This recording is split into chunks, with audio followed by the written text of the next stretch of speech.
네. 여러분 안녕하세요. 초보자를 위한 산스크리트 두 번째 시간, 저는 유현정입니다. 바로 화면 공유하고 수업 시작하도록 하겠습니다. 네.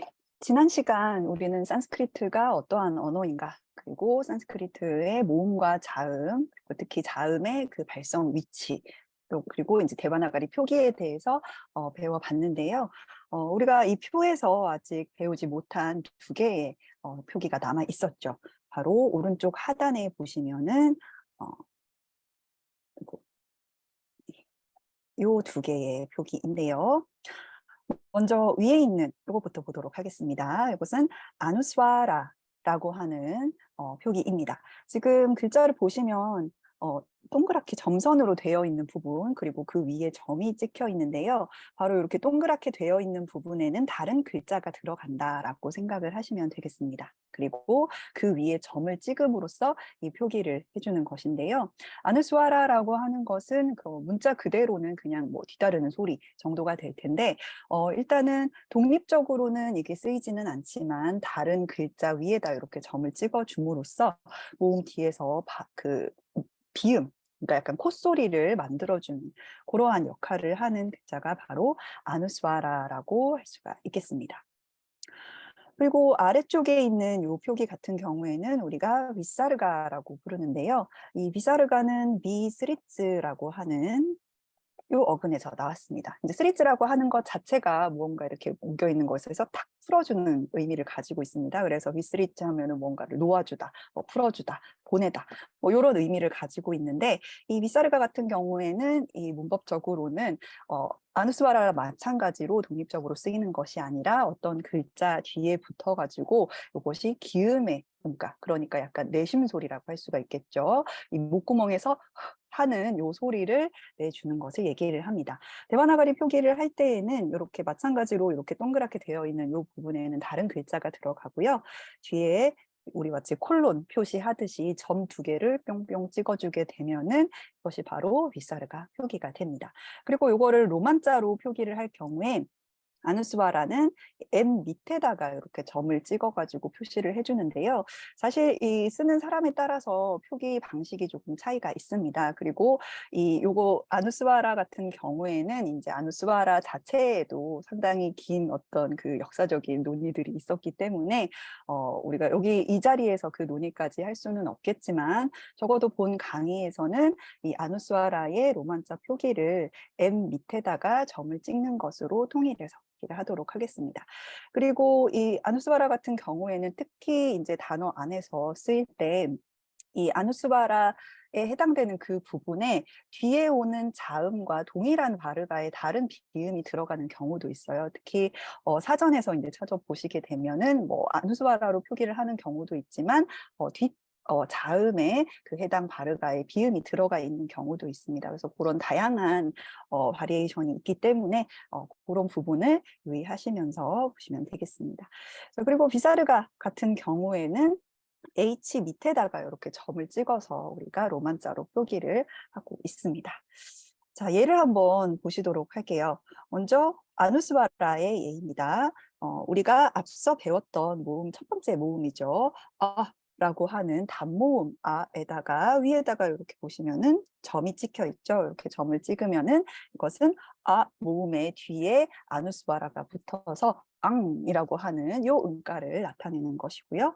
마찬가지로 뿜이라고 하는 글자를 보시면은 바에다가 우리가 좀 이따가 배우게 되겠지만은 우 모음을 집어넣을 때는 아래쪽으로 이렇게 그려주게 됩니다. 그래서 우에다가 아누스와라를 찍으면 뿜이라고 하는 이러한 음가가 만들어지게 되는 것이죠.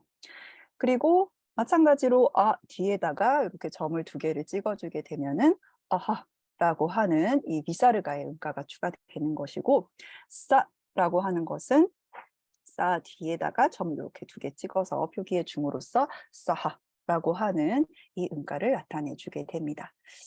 자, 비사르가 같은 경우에는 사실 뭐 정확하게 이 발음이다라고 이제 통용되는 것이 없습니다. 근데 다만 이제 관행적으로 우리가 이것을 앞에 있는 모음의 음가를 뒤에 있는 기음까지 실어줘서 보통 읽게 되는데요. 지금 나와 있는 예시들 같은 경우에는 전부 다 아 모음 뒤에 붙었기 때문에 아하 이렇게 읽게 되는데, 예를 들면은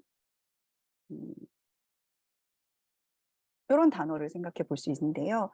마띠라고 하는 단어 뒤에 비사르가가 붙어 있는 형태예요. 이 경우에는 앞에 있는 이 모음 이라고 하는 모음의 음가가 뒤에 있는 기음 비사르가까지 이어지면서 마띠히라고 하는 이러한 음가를 보통 관행적으로 사용하고 있습니다. 자, 이렇게 해서 아누스와라와 비사르가까지 배워봤고요. 다음으로 미라마라고 하는 표기가 남아 있습니다. 이 표에는 제시가 되어 있지 않지만 미라마라고 하는 이 단어 자체는 문자 그대로는 무언가의 중지, 멈춤 이런 의미를 가지고 있습니다. 그리고 문법적으로도 지금 미라마를 사용할 때에는 해당 어떤 자음을 얘기를 할 때 우리가 위에 있는 이 표에 들어가 있는 자음 표기는 전부 다 짧은 모음 가 들어가 있는 형태의 표기라고 말씀을 드렸습니다. 그래서 이 마지막 아를 빼고, 그러니까 뒤에 있는 모음을 빼고 자음만을 표기할 때 바로 이 미라마라고 하는 표기를 사용을 하게 됩니다. 그래서 예를 들면 까 그냥 이렇게 쓰게 되면은 까라고 하는 의미 되지만, 미라마를 적어주면 이렇게 오른쪽 아래쪽으로 살짝 삐침을 그리듯이 해주면 되는데요. 이렇게 쓰게 되면은 뒤에 있는 어의 음가가 빠지면서 이렇게 남게 되는 것이죠. 마찬가지로 뒤에 있는 예를 보시면 이렇게 그냥 쓰게 되면은 따라고 하는 글자가 되지만, 거기에다가 미라마를 표기를 해주게 되면은 뜨라고 하는 요 음가만이 남게 된다. 이렇게 말씀드릴 수가 있습니다. 자, 이렇게 해서 기본 대화 나가리 자모는 다 배웠습니다. 뭐 여기에서 끝나면 얼마나 좋겠습니까마는 우리에게는 아직 좀 더 갈 길이 있습니다. 먼저 자음과 모음이 만났을 때 이 모음은 우리가 앞에서 배웠던 것처럼 독립적으로 쓰일 때 그 모양을 잃고 해당 자음과 붙어서 다른 방식으로 쓰이게 되는데요. 그 예를 제가 빠라고 하는 요 글자를 통해서 한번 보여드리도록 하겠습니다. 먼저 가장 기본적으로 단모음 가 붙어 있는 형태는 우리가 위에서 봤던 그 자음표에 들어가 있는 그대로입니다.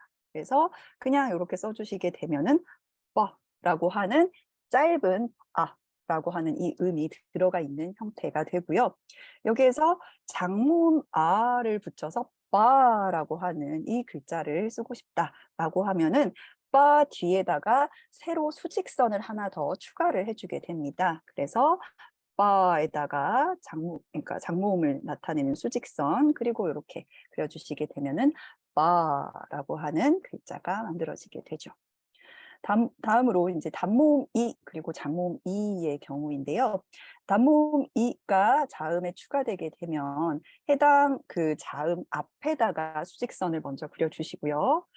그리고 지붕을 덧씌우듯이 위에서 살짝 이렇게 꺾어주게 됩니다. 그러면은 이것이 B라고 하는 표기가 되는 것이죠. 장모음 이 같은 경우에는 반대쪽에서 지붕이 덧씌워지게 되는데요. 바를 먼저 써주시고 뒤에다가 수직선을 그려주신 다음에 뒤에서 앞쪽으로 이렇게 넘어오는데요. 이제 장모음 이 같은 경우에는 단모음 이와는 달리 끝까지 이게 지붕이 덮이지 않고 앞에 있는 글자 끝쪽에 이것이 멈추게 됩니다. 그래서 이렇게 쓰게 되면은 장모음 이가 붙어 있는 B라고 하는 요 글자가 만들어지게 됩니다. 자, 다음으로 단모음 우와 장모음 우를 한번 보시도록 할게요. 먼저 바에다가 아까 우리 잠깐 봤었죠? 아래쪽으로 살짝 갈고리를 그려주시게 되면 이것이 우라고 하는 글자가 됩니다. 단모음 우가 붙는 거죠. 부. 그리고 장모음 같은 경우에는 이 갈고리의 그 뚫린 방향이 달라지게 되는데요. 바에다가 갈고리를 살짝 아래쪽으로 엎어놓은 방향으로 그려주게 됩니다. 그래서 이렇게 그려주시게 되면 이것은 장모음 부라고 하는 글자가 됩니다. 다음은 르, 모음 리의 경우인데요. 먼저 바에다가 갈고리가 오른쪽으로 뚫린 방향으로 조그맣게 그려주시면 됩니다. 그래서 아래쪽으로 이렇게 달아준 다음에 그려주시면은 이것이 단모음 브리라고 하는 형태가 되고요. 장모음은 여기에다가 갈고리를 2개를 그려주시면 됩니다. 그래서 2개를 이렇게 그려서 얹어주시면 이것은 장모음 브리라고 하는 이 형태가 되죠.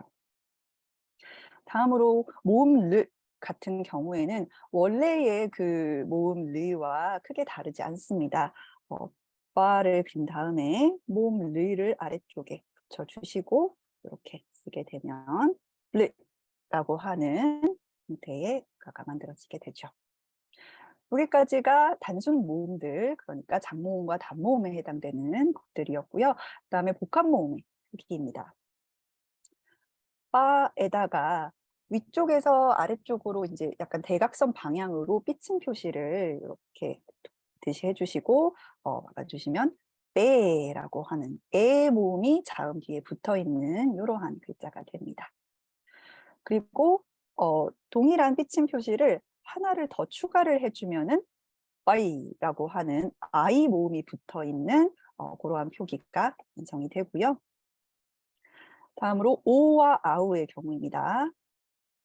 바에다가 수직선을 오른쪽에 하나 더 그려주신 상태에서 아까 에를 그렸던 것처럼 위에다가 해주시고 가주시면 이것은 오가 됩니다.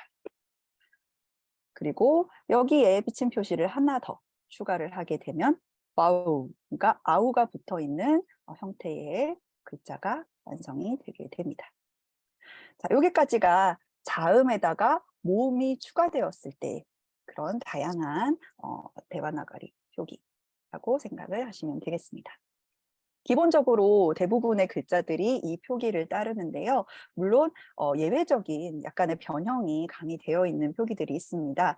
예를 들면은 제가 밑에 쪽에 적어놨는데요. 하 같은 경우에 이 하라고 하는 글자가 기본적으로 이 아래쪽에 이렇게 뭔가 큰 빈 공간이 있지 않습니까? 그래서 이 하 같은 경우에는 많은 이제 다른 자음과 만난다던가 아니면 모음과 쓰임새에서 약간 이 비어 있는 공간 안쪽으로 들어가는 경우들이 많아요. 그래서 그리라고 하는 글자, 그러니까 모음 리가 붙어 있는 하의 음을 쓰고 싶을 때는 이 리를 이 안쪽에다가 이렇게 그려주게 됩니다.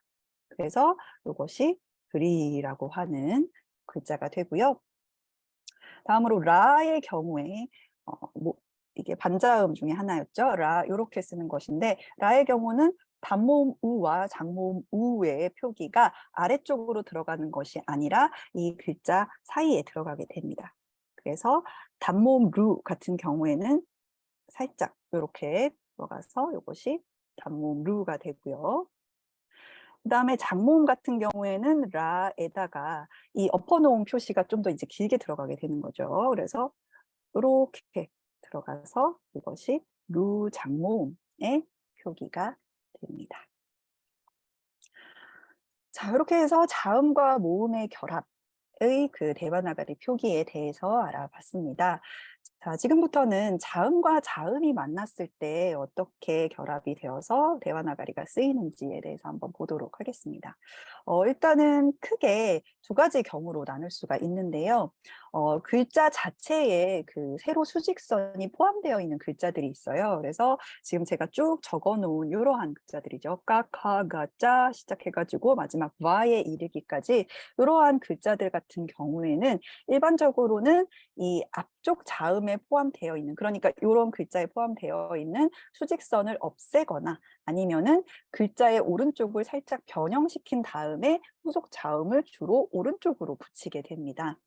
그래서 예를 보시면 지금 짜라고 하는 글자와 차, 요거는 이제 비라마가 포함되어 있기 때문에 쯔가 되겠죠. 쯔, 그 다음에 차 2개가 만났을 때입니다. 그럴 때에는 쯔에 지금 포함되어 있는 이 세로 수직선을 빼주게 되는 거죠. 그러면 남는 것은 이렇게 생긴 글자죠. 여기에다가 차를 이렇게 붙여주는 겁니다. 그래서 차라고 하는 요 글자가 만들어지게 되는 것이고요. 다음으로 뜻에다가 바가 붙었을 경우입니다. 이 경우에도 지금 수직선을 빼면 이 부분만 남겠죠. 여기에다가 바를 붙여서 뜻바라고 하는 이러한 표기를 쓸 수가 있고요. 다음으로 무에다가 드하가 붙어 있는 표기입니다. 이 경우에도 수직선을 빼고 바로 드하가 붙어 있게 되는데 이제 표기상으로는 드하 옆구리 약간 붙어 있는 느낌으로 들어가 있죠. 그래서 남아있는 무에다가 드하를 이렇게 쳐서 무드하라고 하는 표기를 쓸 수가 있습니다. 다음으로 쓰다인데요. 자, 여기서도 수직선을 빼면 남는 것은 무엇입니까? 이렇게 생긴 거죠. 여기에다가 따를 붙여서 쓰다라고 하는 이러한 표기를 쓸 수가 있고요. 다음으로 쓰에다가 마가 붙었을 경우입니다. 여기에서도 수직선을 빼면 남아있는 부분은 이러한 상태가 되죠. 여기에다가 마를 붙여서 스마라고 하는 이러한 표기를 쓸 수가 있게 됩니다. 자, 이번에는 그리고 마가 합쳐진 경우예요. 자, 까 같은 경우에는 수직선이 이제 오른쪽에 있는 것이 아니라 한가운데 있습니다. 자, 그래서 수직선을 없애는 것이 아니라 약간 이 까 글자의 오른쪽 부분을 이제 변형시켜서 들어가게 되는데요. 그래서 원래라면은 까를 쓰면은 요렇게 되는데 다른 것이랑 붙을 때는 중간까지만 이렇게 써주게 되는 거죠. 그리고 여기에다가 마를 붙여서 끄마라고 하는 이러한 표기가 만들어지게 되고요. 마찬가지로 끄에다가 야를 붙여 보시면 끄 뒤쪽에 이 부분이 여기까지만 들어갔는데 야가 여기에다가 바로 붙게 되는 거죠. 그래서 갸라고 하는 요 음이 만들어지는 것이고요. 자, 요거는 그에다가 니를 붙인 것인데요. 요거는 자, 우가에서 수직선을 빼게 되면은 요것만 남겠죠. 여기에다가 나가 살짝 요렇게 아래쪽으로 들어가게 되고요. 그다음에 이 자음이 두 개가 합쳐졌을 때는 이 자음 두 개를 다 씻는 방향으로 모음을 적어주게 돼요. 그래서 단모음 1을 이 두 개의 왼쪽에다가 수직선을 그려주시고 위쪽으로 이렇게 그어주시게 되면은 그니라고 하는 이러한 표기가 되겠죠. 물론 여기에도 예외는 있습니다. 기본적으로는 오른쪽으로 붙이게 되지만 예외적인 경우들을 한번 보시도록 하겠습니다. 먼저 두 개가 만났을 경우예요. 이럴 경우에는 아래 위로 이렇게 붙여주게 되는데요. 지금 보시면은 끝에다가 아래쪽에다가 아예 하나의 더 이 음을 하나 더 붙여가지고 끝까 이렇게 적어주는 것을 알 수가 있죠. 하지만 꼭 이렇게 적는다기보다는 이것이 이제 대부분의 경우이고 그 에디션에 따라서는 아예 좌우로 붙이는 경우도 있습니다. 이렇게 적는 경우들도 있어요. 그래서 양쪽이 전부 다 끝까라고 하는 가를 나타내주고 있다. 이렇게 생각을 하시면 되고요. 다음으로는 자, 요것도 자가 두 개 겹쳐진 형태인데 원래라면은 그죠? 요렇게 하고 요렇게 적어주게 되는데 이 표기도 물론 쓰입니다. 하지만 또 많은 경우에 아래 위로 붙여서 자를 아래 위로 이렇게 반복을 해서 적어주면은 자라고 하는 표기가 되죠.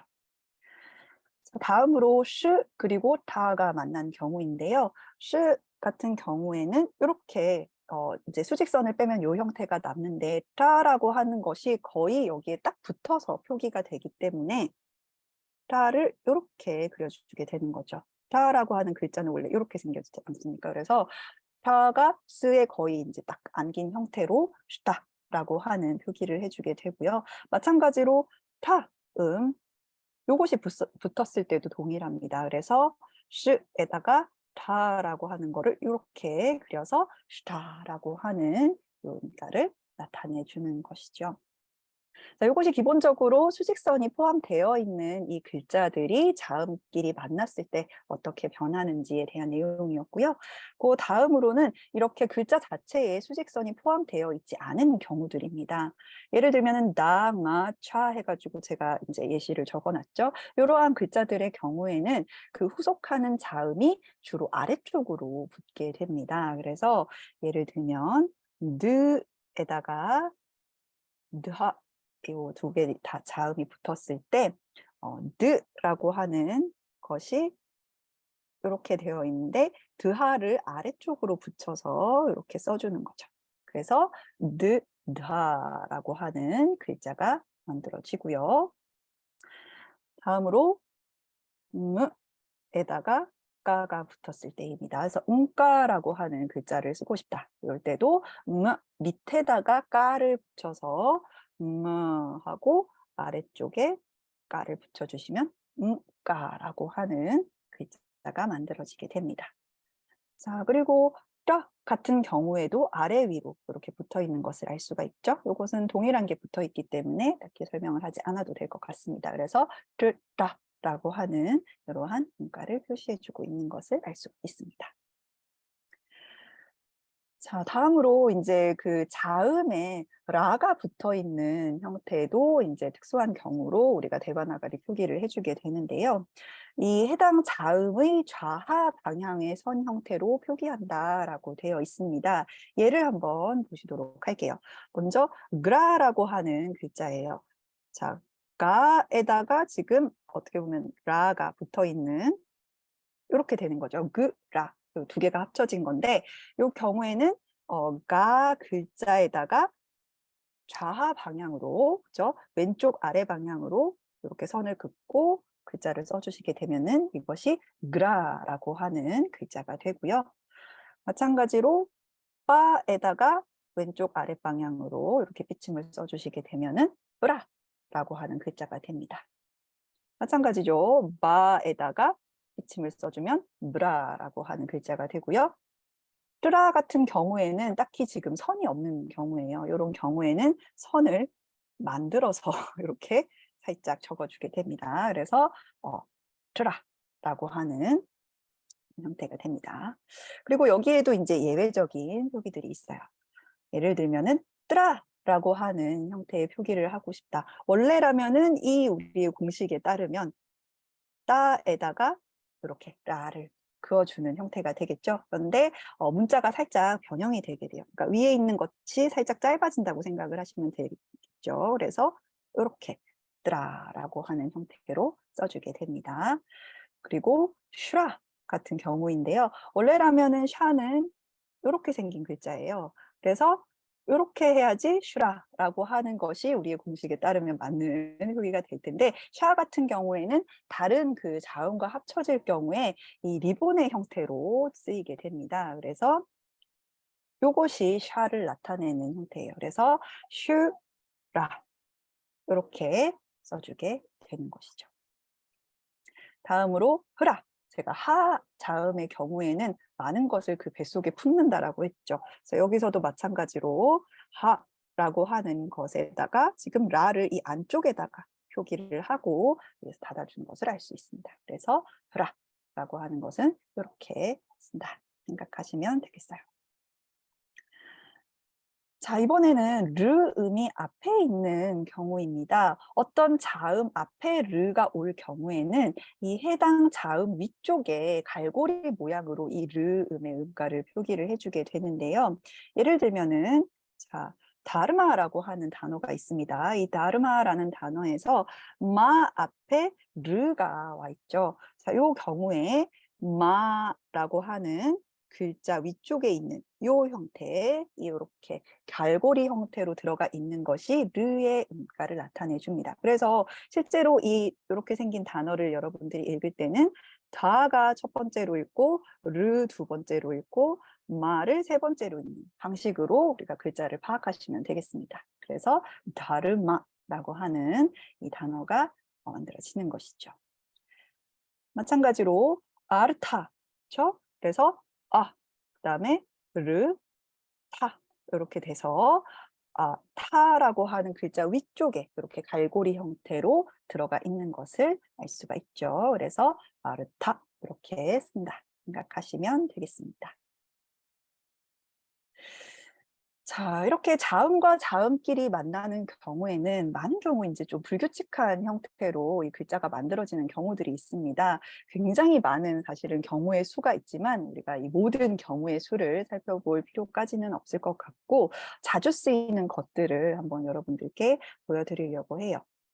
지금 보시면은 끄라고 하는 것과 따가 만나서 끄다라고 하는 요 형태의 글자인데요. 자, 원래라면은 까 요렇게 쓰는 것이고 그다음에 따 요렇게 쓰는 거였죠. 그래서 끄에다가 따 요렇게 쓰는 것이 우리가 앞서 배웠던 공식에 따르면 요 글자의 형태가 맞는 것인데 앞에 있는 이 까라고 하는 것이 사실상 요렇게 인제 들어가게 되고 따가 이제 이렇게 뒤쪽으로 인제 어떻게 보면 따가 인제 앞쪽으로 와서 글자가 좀 변형된 형태라고 생각을 하시면 되겠습니다. 그래서 끄다라고 하는 것은 좀 특수하게 요렇게 마치 이 창 형태처럼 생겼죠. 창이 아래쪽으로 꽂고 있는 듯한 요러한 형태로 생겼습니다.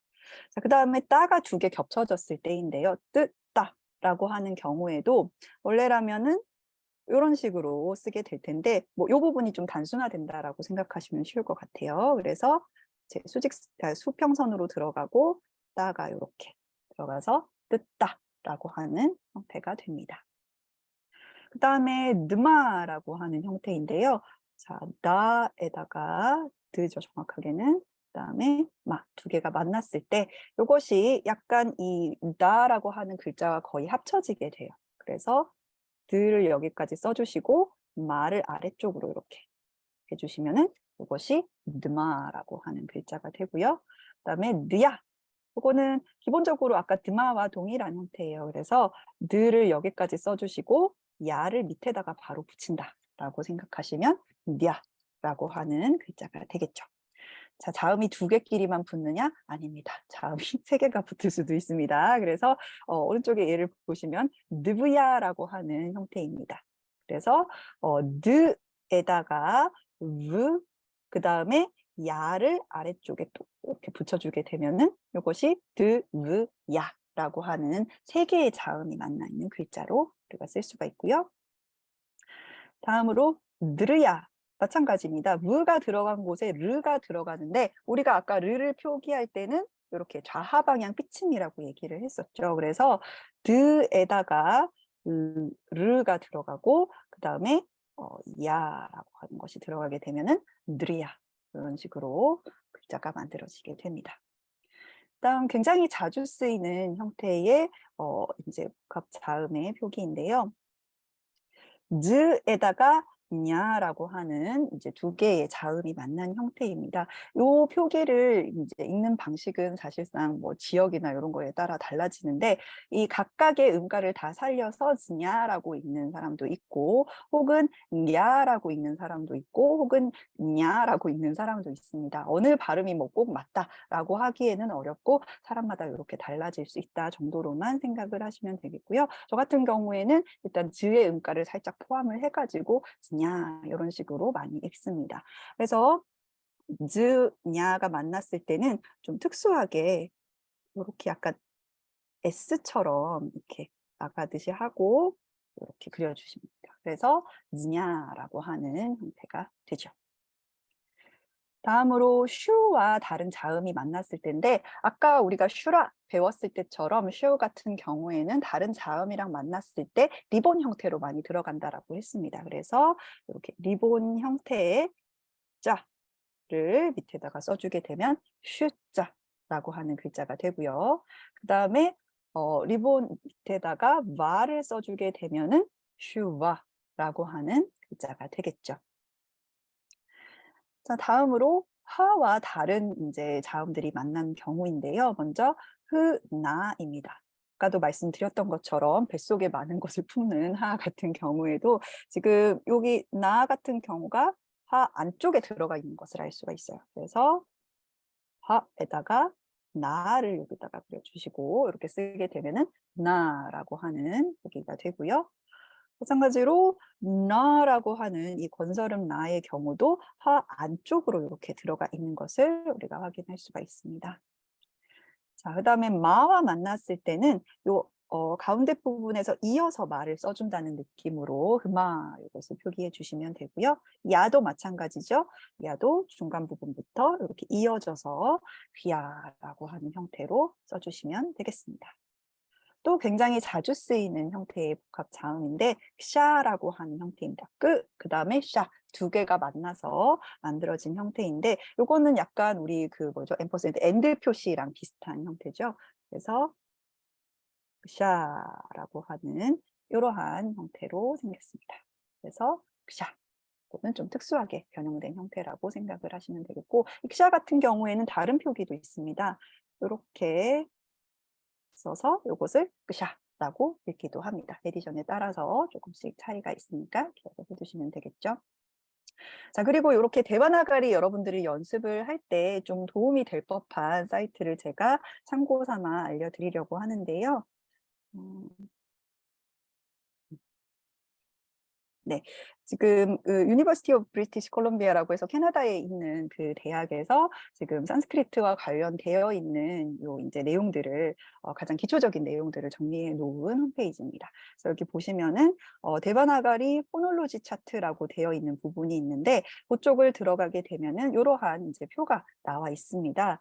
그래서 이 표에서 여러분들이 이렇게 예를 들어서 '아'라고 하는 모음을 배우고 싶다라고 인제 클릭을 해 주시게 되면은 이 아에 지금 요 인제 어, 네. 라고 하는 이 글자를 읽어 주는 소리까지 나오고 있죠. 그리고 이 아라고 하는 모음이 들어가 있는 단어를 아래쪽에 제시를 해 주고 있어요. 그래서 아슈바하라고 하는 요것도 오른쪽에 소리 표시를 누르면 아슈바하. 아슈바하라고 읽어주고 있죠. 요렇게 여러분들이 각 글자와 그다음에 단어를 공부할 수 있도록 이렇게 잘 되어 있으니까요. 참고를 하셔 가지고 데바나가리 익히시는 데 사용을 해 보시기 바랍니다.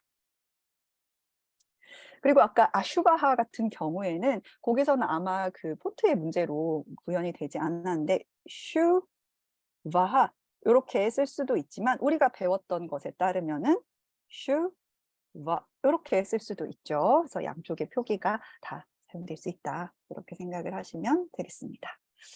자, 그리고 또 하나의 그 참고 사항으로 제가 적어 놓은 것인데요. 요거는 우리가 인제 국어사전 같은 경우에 가나다라 순으로 요렇게 글자가 배치가 되어 있지 않습니까? 그래서 산스크리트어 같은 경우에도 지금은 우리가 온라인 사전을 워낙 많이 쓰기 때문에 요러한 것이 뭐 크게 소용이 없을지도 모르겠지만 여러분들이 종이 사전을 찾는 경우에 종이 사전에서 이 산스크리트어 색인의 순서는 우리가 앞서서 배웠던 모음의 순서, 그다음에 자음, 표의 그 순서에 따르고 있습니다. 그래서 단모음 어부터 시작해서 그다음에 요렇게 단모음, 장모음, 단모음, 장모음 배치가 되어 있고 그다음에 요것이 끝나게 되면은 복합 모음 에, 아이, 오, 아우가 나와 있죠. 그다음부터 인제 자음이 시작이 되는데 우리 까바르가가 끝난 다음에 짜바르가가 나오고 라바르가, 따바르가, 그다음에 빠바르가까지 끝난 다음에는 이 반자음 야랄라바가 나온 다음에 치찰음 샤서싸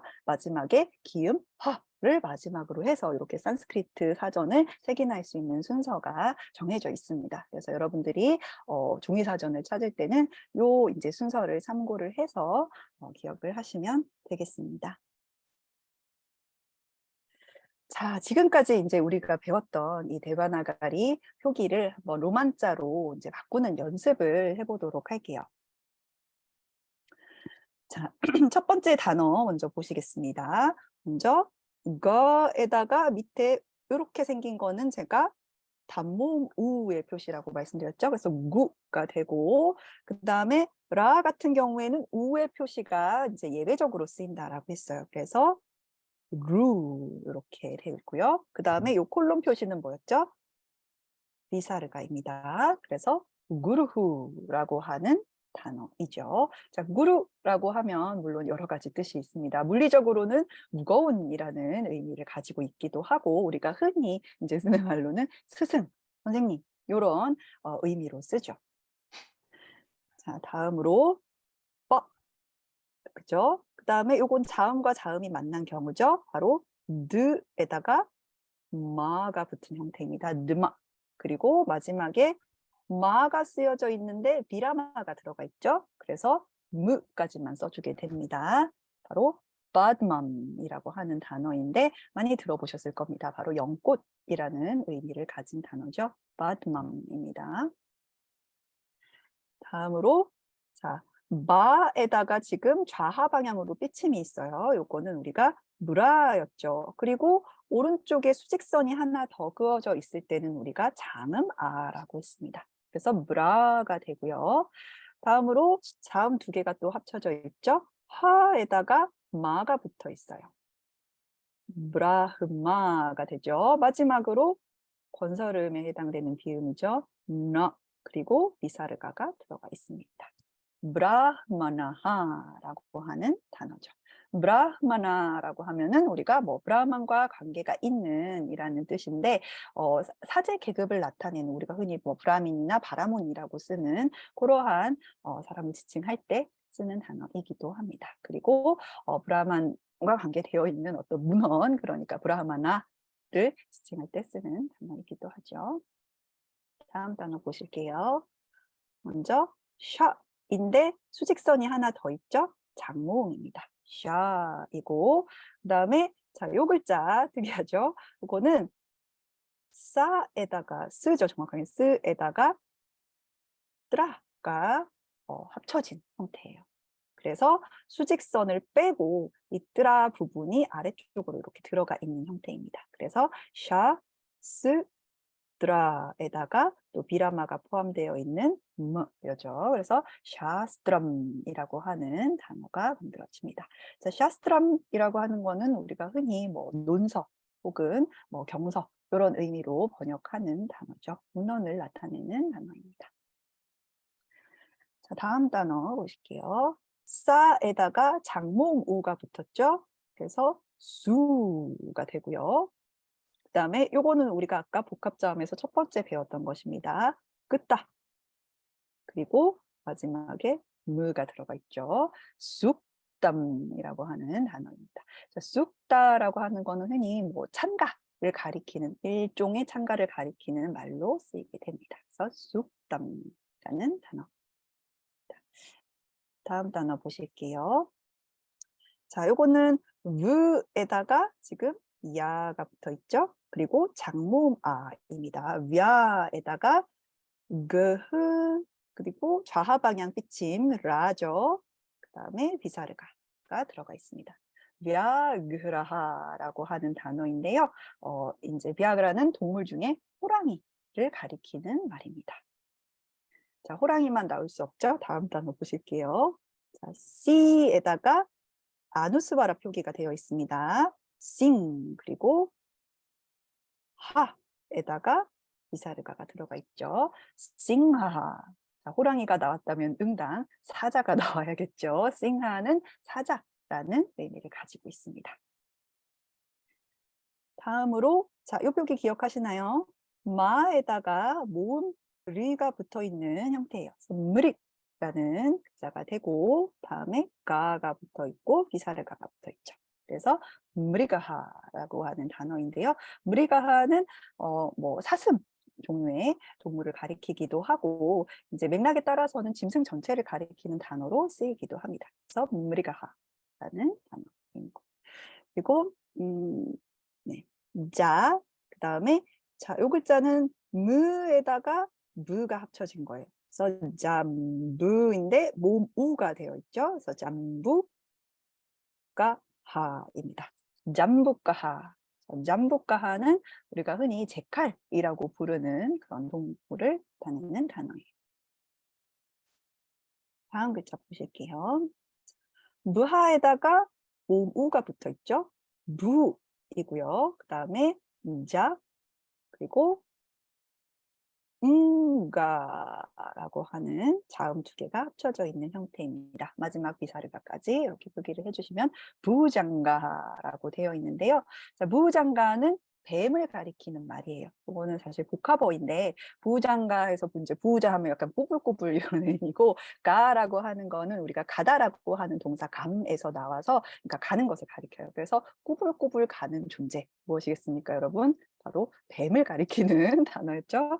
그래서 무장가 이렇게 쓰고요. 그리고 아까 말씀드렸던 것처럼 이 이제 비음 의 표기가 아누스와라로 표기되는 경우도 있어요. 그래서 요 똑같은 단어가 여러분들이 또 사전을 찾아보시게 되면은 요렇게 쓰여져 있는 경우도 있습니다. 그래서 우후 장가하 요렇게 쓰기도 합니다. 양쪽에 이제 표기가 다 사용이 되니까요. 유의를 하시면 되겠습니다. 다음 단어 보실게요. 먼저 와, 싸, 그다음에 느에다가 따가 붙었죠. 자음 두 개가 합쳐져 있습니다. 그리고 위사르가. 그래서 와산타하라고 하는 단어인데요. 와산타는 봄, 계절 중에 봄의 계절을 가리키는 말입니다.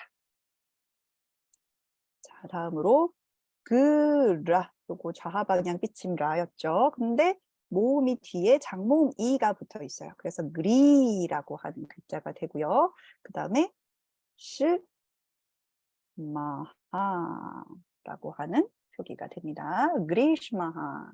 자, 봄 다음에 오는 계절 바로 여름이라는 뜻입니다.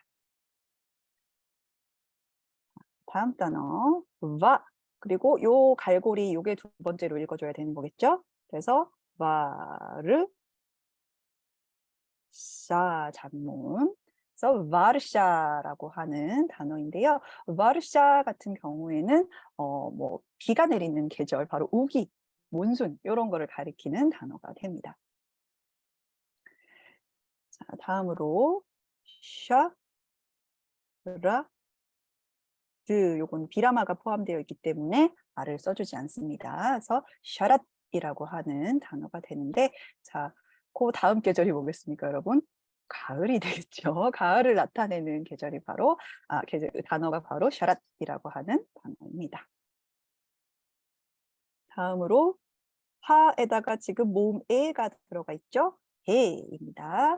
그 다음에 마에다가 따하 이렇게 되어 있죠. 해만따하라고 하는 단어예요. 가을 다음에 겨울이라는 의미가 되고요. 사실은 요거 말고도 이제 시시라라고 하는 겨울의 계절을 하나 더 치고 있어요. 그래서 보통 산스크리트 뭐 문학 작품이나 이런 데 보시면은 계절감을 나타내는 그런 표현들이 많은데 그 기본적으로 고전 인도에서 쓰는 계절은 6개의 계절입니다. 그래서 봄, 여름, 우기, 가을, 겨울 2개 이렇게 해 가지고 6개의 계절로 표현이 되죠. 네, 요거는 이제 표가 5칸까지 밖에 없기 때문에 제가 해만따까지만 썼습니다. 자, 다음으로 수 장모음이에요. 그리고 르를 먼저 써줘야겠죠. 그 다음에 야하 이렇게 됩니다. 수리야하, 수리야하는 태양이라는 의미를 가지고 있습니다. 아마 요가를 배우신 분이라면 수리야 나마스카르라는 그 동작, 일련의 동작들을 잘 알고 계실 텐데 나마스카르라고 하는 거는 경배나 인사를 가리키는 말이죠. 그래서 태양에게 인사하는 혹은 태양에게 경배하는 그런 일련의 동작을 가리키는 말이 됩니다. 자, 태양이 나왔다면 다음에는 자, 자, 요거는 나에다가 좌하 방향 삐침이 있기 때문에 드라가 되죠. 그리고 위사르가가 붙습니다.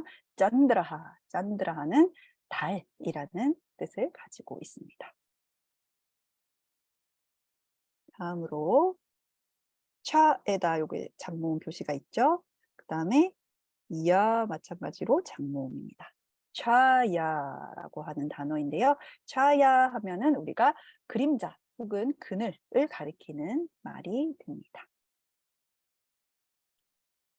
그리고 자, 루에다가 요 표기는 르 모음을 나타내는 거였죠. 리. 그리고 요거는 우리가 아까 특수한 표기라고 했습니다. 끄샤가 되죠. 그래서 브릭샤하라고 하는 단어인데요. 요거는 나무라는 의미를 가지고 있습니다. 다음 단어 보실게요. 자, 요 표기 메가 되겠죠. 그 다음에 그하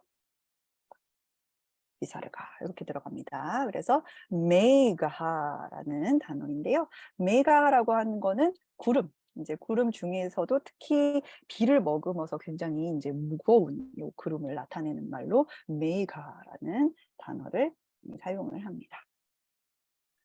자, 이번에는 문장을 한번 로만자로 써보도록 할게요.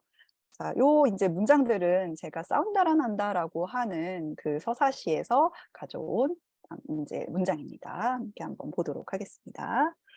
자, 윗줄부터 먼저 해보도록 할게요. 첫 번째 루, 그다음에 로겠죠. 이제 수직선에다가 이렇게 써주는 거는 오 모음을 나타낸다라고 했습니다. 그래서 루로다, 그죠? 그다음에 자, 요 부분 써볼게요. 마에다가 자, 요 글자는 무에다가 르가 합쳐진 경우에요. 물르가 되겠죠. 근데 모음상 아우가 들어가 있습니다. 그래서 맘라우라고 하는 단어가 만들어졌죠. 다음 단어입니다. 자, 위, 그죠? 그다음에 루, 그다음에 라 장모음, 그리고 와 이렇게 됩니다. 위루라와 이렇게 되는 거죠. 자, 다음 단어 해볼게요. 다음으로는 자인데, 자, 요거는 가에서 요 부분만 남아 있는 거예요. 그래서 글라가 되는데 똑같이 지금 아우가 들어가 있죠. 자글라우라고 하는 그런 표기가 되고요. 자, 그다음으로 마, 그다음에 부흐인데 좌하 방향 뾰침이 있기 때문에 라, 그리고 수직선 하나 더 그어져 있죠. 장모음 아입니다. 그리고 마가 붙어 있어요. 마브라마라고 하는 단어가 되겠죠. 자, 다음 단어 볼게요. 따, 그리고 요거 같은 경우엔 자음 두 개가 합쳐졌죠. 스에다가 차가 합쳐졌습니다. 그리고 똑같이 모음은 아우가 들어가 있습니다. 따스타우라고 하는 대가 되겠습니다. 자, 요거 보실게요. 이쪽에다 쓰겠습니다. 위가 있고, 그 다음에 라인데 수직선이 하나 더 그어져 있죠. 장모음 아. 그래서 밀랄라에다가 마지막에 바가 붙어 있습니다. 그래서 밀랄라바라고 하는 형태고요. 다음으로 요 글자 나에다가 드흐인데 야가 붙어 있죠. 그래서 야우 모음으로는 아우가 붙어 있기 때문에 나드흐 야우라고 하는 이러한 표기가 되겠습니다.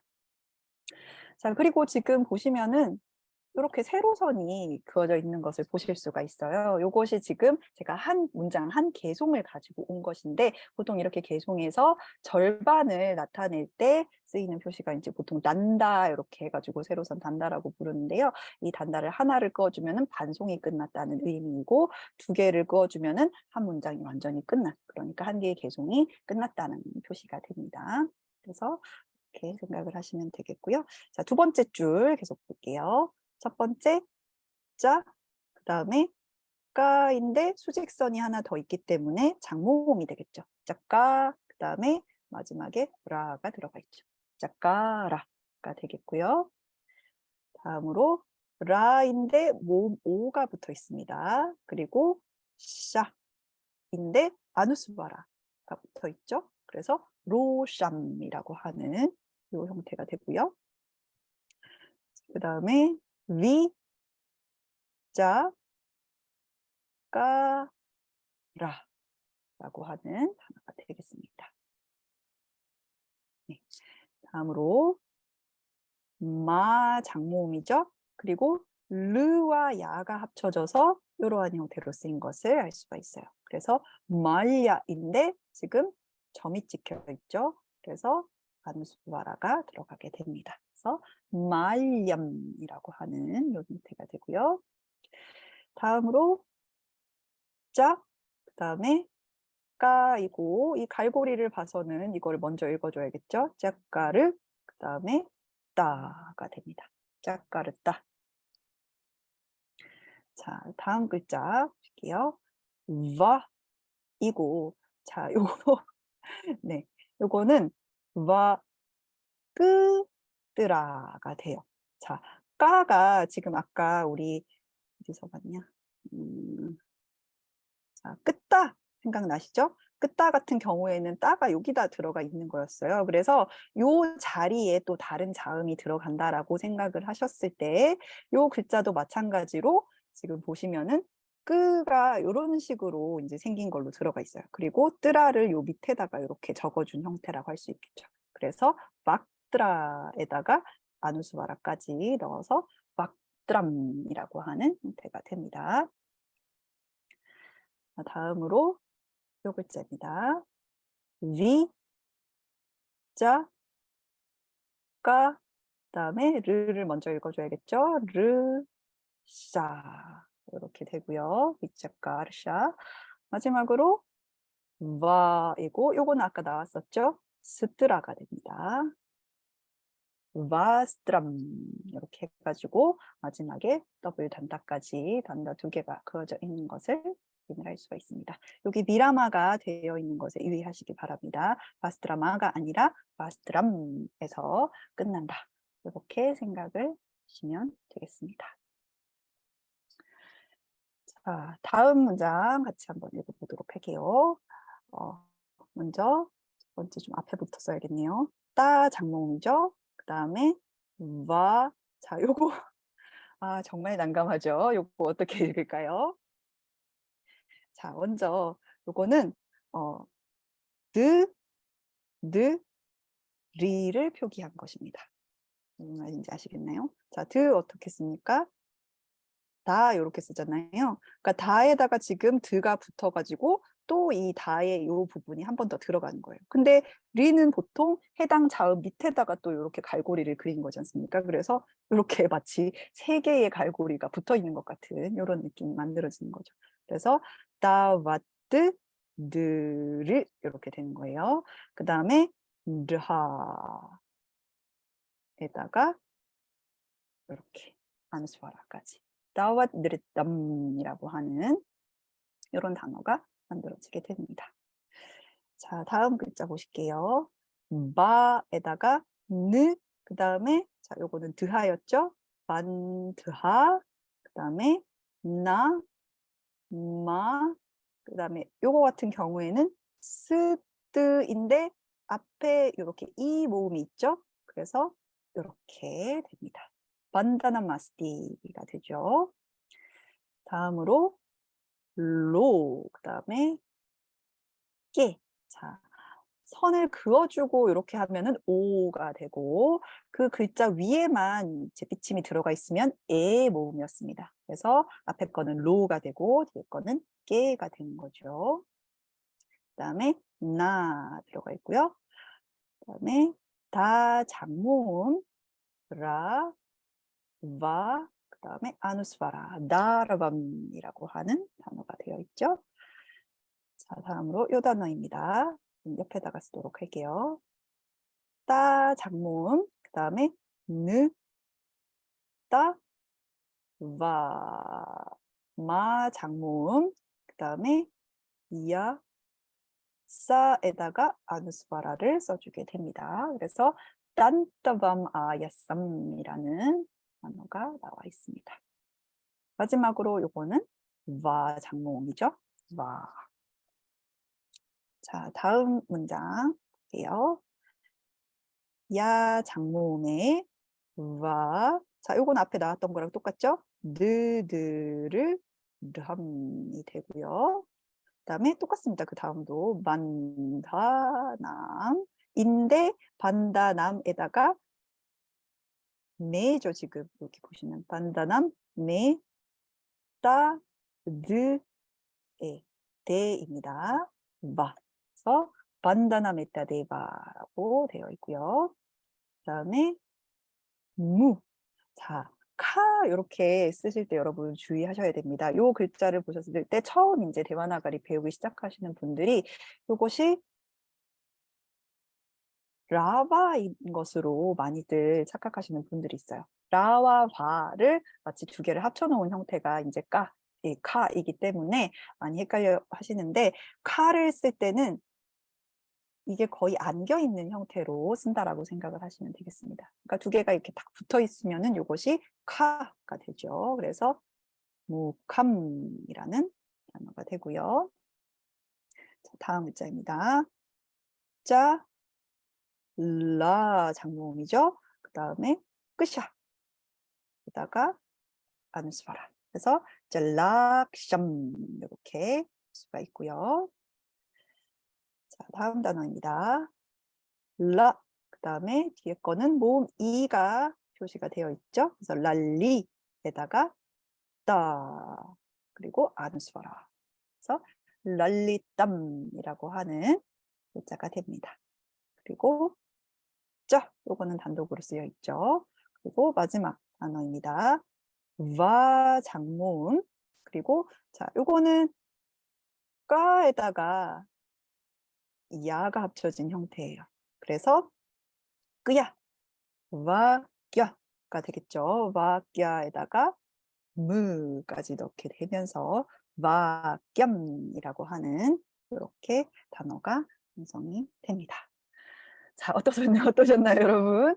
이제 지금까지 우리가 이제 대바나가리 전체 이제 쓰는 방법. 처음에 자음과 모음을 독립적으로 쓸 때, 그 다음에 자음과 모음이 합쳐졌을 때, 그리고 자음과 자음이 합쳐졌을 때, 그리고 예외적인 경우까지 한번 다 배워봤고, 실제로 단어와 문장에서는 이것이 어떻게 구현되고 이것을 로만자로 어떻게 표기하는지까지 함께 보았습니다. 자, 우리가 남은 시간이 많이 없기 때문에 요거는 약간의 그 프롤로그로서 다음 시간에 본격적으로 하게 되는 것에 좀 예고편처럼 마지막에 간단하게 얘기를 하고 오늘 수업을 마치도록 해야 되겠습니다.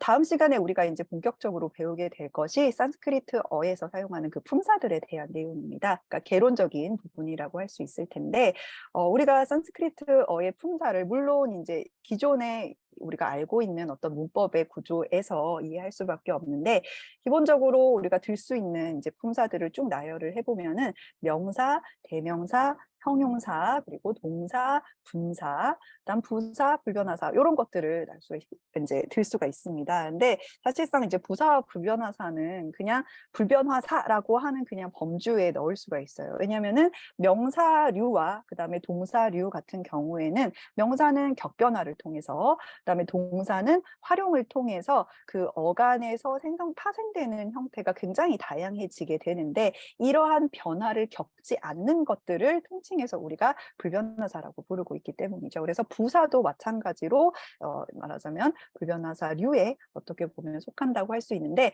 이제 문제는 부사를 형성하는 그 여러 가지 과정이 있습니다. 예를 들면은 명사나 형용사 같은 데에서 파생된 부사들이 있어요. 그럴 경우에는 이 명사와 형용사가 격변화를 한 상태에서 이제 파생이 되기 때문에 이제 따로 일단은 적어두었다. 이렇게 생각을 하실 수가 있겠습니다. 자, 그래서 다시 한번 말씀드리면 명사류, 그러니까 명사, 대명사, 형용사, 그리고 또 일부 준동사, 이제 분사 중에서 이렇게 명사와 똑같은 활용을, 그러니까 격변화를 하는 것들이 있어요. 그래서 이러한 종류의 품사들은 주로 성과 수, 격에 따라서 이제 어미 변화가 달라지게 됩니다. 자, 그리고 동사류, 동사 같은 경우에는 어근, 그러니까 다투라고 부르는 이 어근에서 파생된 어간을 이제 형성을 해요. 근데 그 어간이라고 하는 것도 여러 개의 종류가 있는데 그 중에서 우리가 이제 요번에 초급에서 배울 것은 현재 어간이라고 할 수가 있고요. 이제 현재형 어간에다가 말하자면 인칭에 따라서 혹은 그 수에 따라서 그리고 어떠한 시제를 가지느냐 혹은 어떠한 태를 가지느냐에 따라서 이 활용의 그 방식이 달라지게 됩니다. 이 어미가 달라지게 되는 거죠. 그래서 이런 식으로 동사는 변화하게 되고요. 마지막으로 이제 부사, 불변화사, 그리고 일부 분사, 동사에서 파생되었지만 사실상 변화를 겪지 않는 분사들이 있습니다. 절대 분사라고 부르는, 흔히 우리가 제런드라고 부르는 형태인데요. 이런 것들 이런 것들은 이제 변화가 없이 그냥 문장 속에서 그 형태 그대로 사용되는 것들이 있죠. 그래서 크게 우리가 이제 품사를 나눌 때는 이렇게 나눌 수가 있고요. 구체적으로 이 명사 그리고 동사 그다음에 부연하사라고 하는 것이 어떠한 의미를 가지고 있고 어떠한 범주에 따라서 변화를 겪는가 하는 부분에 대해서는 우리가 다음 시간에 좀 더 구체적으로 알아보도록 하겠습니다. 자, 이렇게 해서 오늘까지 우리가 데바나가리 표기와 그다음에 로만자 표기까지 다 마쳤고요. 다음 시간부터는 본격적인 문법 수업에 들어가는 것으로 하겠습니다. 여러분, 한 시간 동안 고생 많으셨습니다. 감사합니다.